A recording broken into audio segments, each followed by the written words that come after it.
유튜브로 읽는 박정희 전기 10권 10월의 결단 중화학공업 건설의 길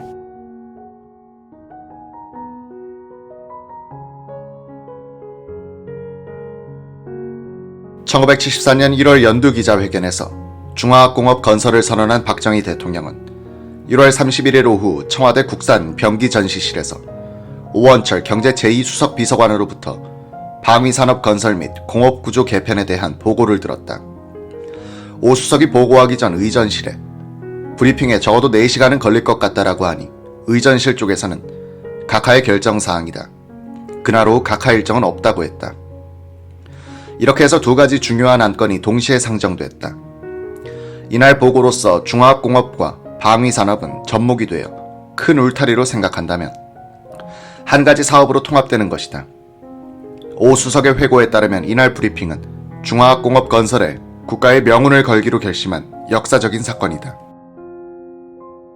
박 대통령 이하 김종필 국무총리, 태완선 부총리, 남덕우 재무, 유재흥 국방, 이낙선 상공, 장혜준 건설, 최형섭 과기처, 민관식 문교, 신문택 국방과학연구소 소장, 청와대에서는 김정년 비서실장 이하 관계특별보좌관, 수석비서관이 참석했다. 좁은 방에 큰 의자는 3개만 놓고 나머지는 소형 간이 의자를 놓을 수밖에 없었다. 이렇게 작은 방에서 국무회의격인 회의가 개최된 이에는 전무후무했다. 오후 1시가 가까워오자 각 장관들이 속속 도착했다. 장관들은 장소가 어딘지 몰라 직원들의 안내를 받아서 들어왔다. 이들은 방에 들어오자마자 진열된 병기를 보고 모두 놀라는 눈치였다. 우선 청와대 안에 병기 진연실이 있는 것을 보고 박 대통령의 방위산업에 대한 강한 의지를 피부로 느꼈다. 그간 개발된 국산 병기의 종류에 놀라는 듯했고 신기해했다. 박 대통령도 그런 뜻으로 전시실을 만든 것이다. 오후 1시 정각에 회의가 시작됐다. 회의라고 했지만 오 수석의 브리핑이었다. 오 수석은 방위산업 및 중화학공업 건설 계획에 대해서 그동안 박 대통령에게는 수시로 보고를 했지만 체계적으로 설명하는 것은 이번이 처음이었다. 그는 박 대통령이 세부 계획에까지 확신을 갖도록 해야 한다고 마음먹었다. 국무총리 이하 국무위원은 중화학공업 육성 내지는 공업구조 개편에 대해서 처음으로 설명을 듣는 기회였다. 이 회의에서 반대가 나오면 중화학공업은 출발도 하기 전에 백지화된다. 오 수석으로서는 사활을 거는 중대사가 된 것이다. 그래서 방위산업에 관한 보고는 시간관계상 대폭 줄이고 본론인 공업구조 개편론 보고에 들어갔다. 중화학공업과 방위산업은 표리일체입니다. 우선 화학공장 문제부터 설명하겠습니다. 화약을 생산하는 기초 원료는 질산입니다. 다른 나라에서는 비료공장에 사용됩니다만 우리나라는 요소비료만 생산하고 있기 때문에 기초 화공약품을 생산하지 않고 있습니다. 이번 중화학공업 계획을 추진하면서 질산을 위시한 무기화 공약품을 대량 공급할 수 있는 종합 화학공장을 건설하겠습니다. 국내 화학공업 발전을 위한 기반도 구축될 것입니다. 평상시에는 비료 생산에 더 많은 양이 사용되지만 비상시에는 주로 화약 제조용으로 공급되겠습니다. 그리고 그 공장 근처에 현대적 화약 공장을 건설하겠습니다. 새로운 현대식 공장입니다. 포탄 공장은 소구경에서 대구경까지 만들 수 있는 공장을 신설하겠습니다. 위치는 물론 남쪽입니다. 1972년 8월에 정부 승인이 나고 9월에 착공해서 현재 건설 중에 있습니다. 포탄을 생산하는데 화약도 필요하지만 탄피로서 노쇠가 필요합니다. 소구경탄에 납도 필요합니다.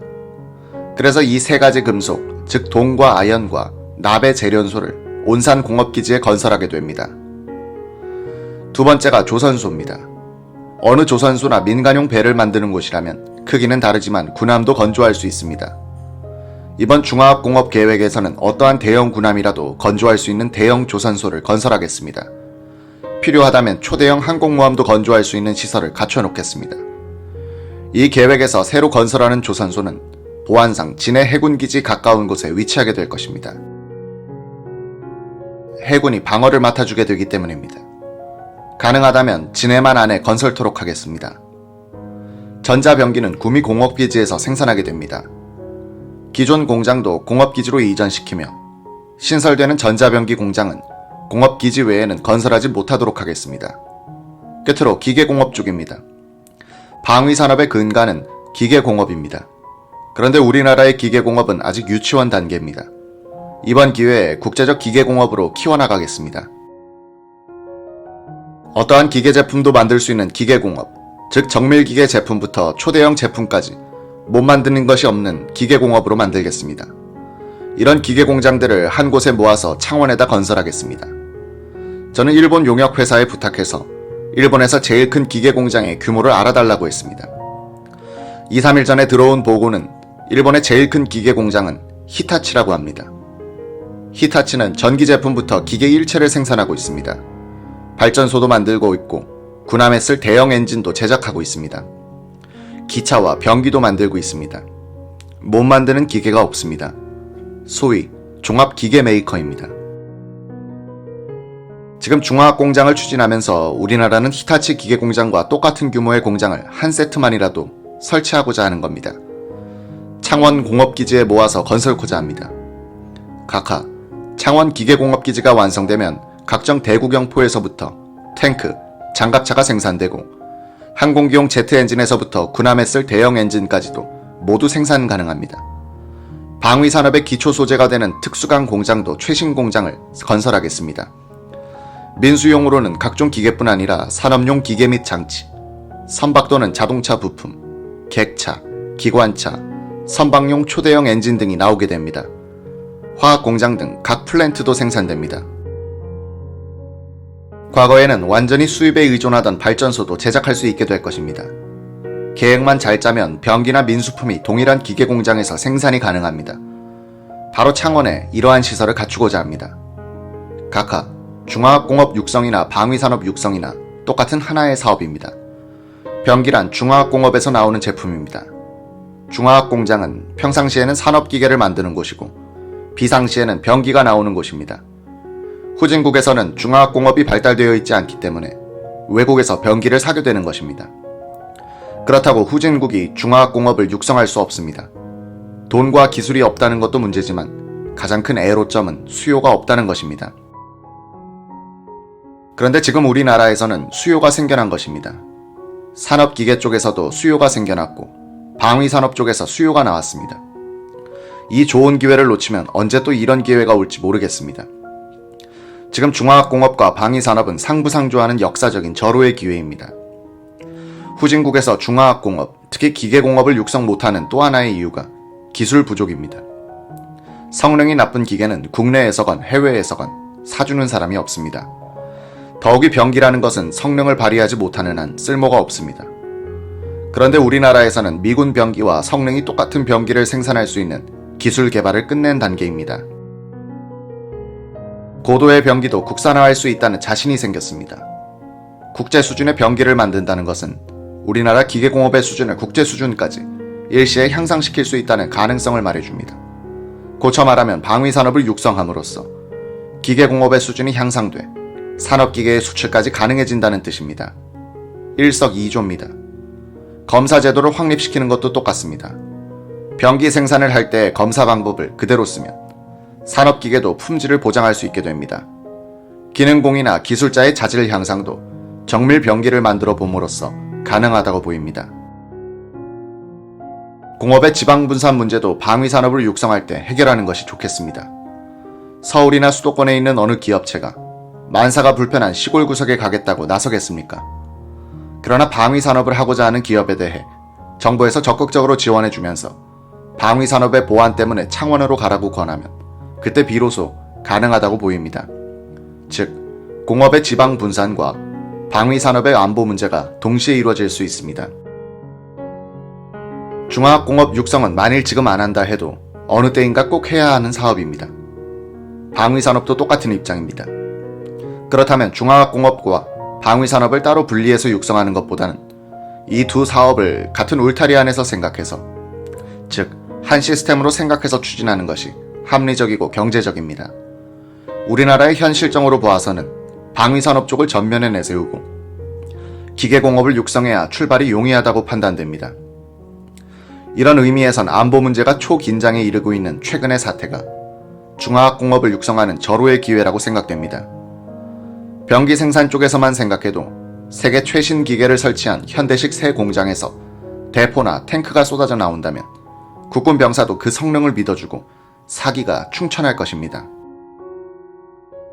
어두컴컴한 하코방 공장에서 정밀 병기가 나오는 장면이 신문에 공표된다면 병사들의 사기뿐 아니라 국민들도 실망할 것입니다.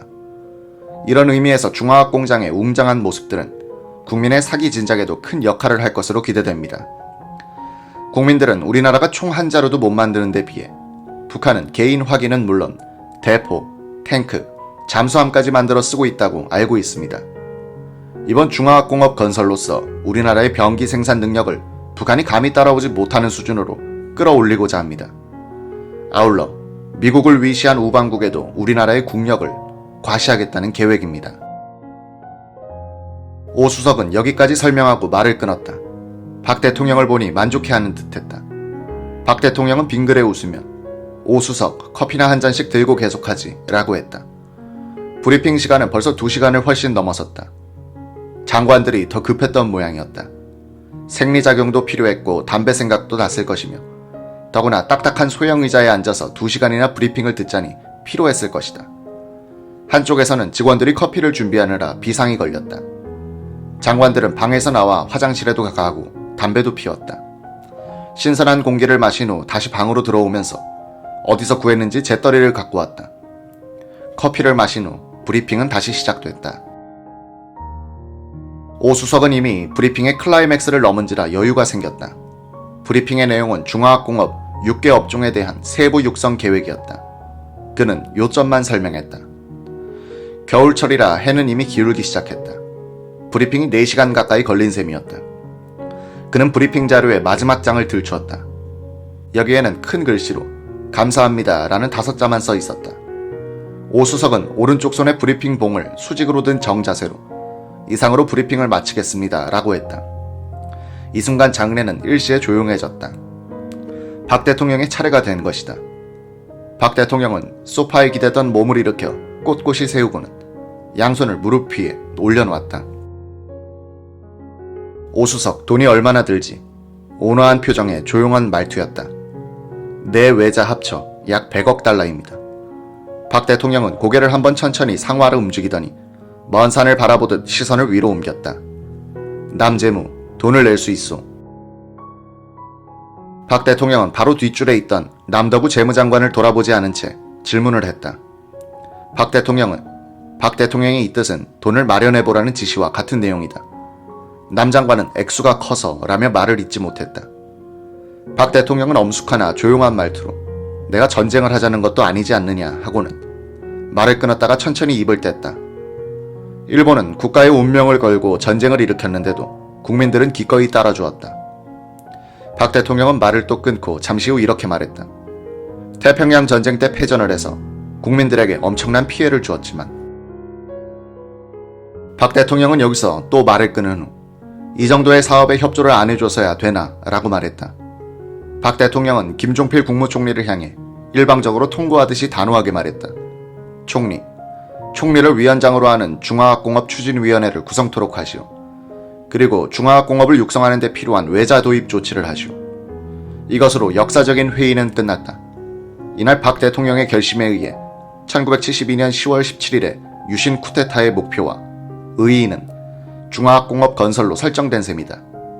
이날 박 대통령은 유신 조치로서 국력을 조직화하고 능률을 극대화하여 중화학공업을 건설한다는 것을 국가 목표로 분명히 설정했다.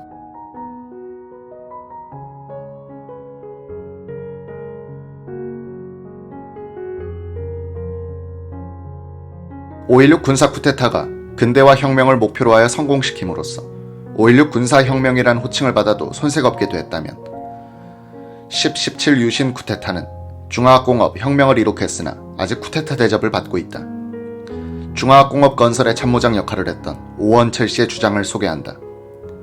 중화학공업 건설의 중간 목표는 100억 달러 수출, 1인당 1000달러 국민소득을 1980년대 초에 이룩함으로써 국력면에서 북한을 압도, 북한으로부터의 위협에 대처하자는 것이었다. 10월 유신은 대통령 간선제 등 체제 개혁이었고 중화학공업은 10월 유신의 혁명 과업이었다. 정치적 개혁에만 취증하여 유신 시기를 평가하면 안 된다. 10월 유신이 중화학공업 건설을 만들어낸 정치적 기반 조성이었다는 점을 간과하면 역사를 온전하게 보는 것이 아니다. 유신 독재기로 불리는 1972년부터 1979년의 시기는 중화학공업 건설기와 겹쳐 있다. 이때 건설한 조선, 전자, 기계, 제철, 자동차, 석유화학, 원자력 등 중화학공업이 그 뒤 한국을 세계 10대 경제대국으로 밀어올렸다. 동시에 1970년대 중반에 가서부터는 북한을 경제적으로 완전히 압도하게 됐고 연간 군사비 지출에서도 남한이 앞서게 된다. 1980년대의 민주화도 중화학공업이 뒷받침된 경제성장이 없었다면 불가능했을 것이다. 1980년대 10년간 한국은 중화학공업의 가동으로 연평균 10.5%의 경제성장을 이룩했다. 이는 세계 200여 개국 중 1등이었다. 지금 세계 최고 수준의 기술 집약적인 핵심 산업을 이렇게 세트로 가지고 있는 나라는 미국, 일본, 독일, 한국 정도다. 한국이 자유통일을 넘어 선진국, 그것도 영국, 프랑스 수준의 선진 강대국으로 나아갈 수 있게 하는 산업 기반 건설이 1973년 1월 31일에 오원철 수석 보고와 박 대통령의 결심에서 비롯됐다고 봐도 큰 과장은 아닐 듯하다. 문제는 중화학공업 건설에 치명적이 될 만한 사건이 이로부터 9개월 뒤 일어난다는 점이다. 4차 중동전쟁으로 석유값이 4개월 사이 4배로 뛴다. 박 대통령은 이때도 중화학공업 건설의 결심을 포기하거나 근본적 수정을 하지 않았다. 그는 지휘관은 한번 결정하면 분리해도 밀고 나가는 것이 장기적으로는 유리하다는 행동 원칙을 견지했다. 버티기로 들어간 박 대통령에게 찾아온 활로가 중동 건설 시장 진출이었다.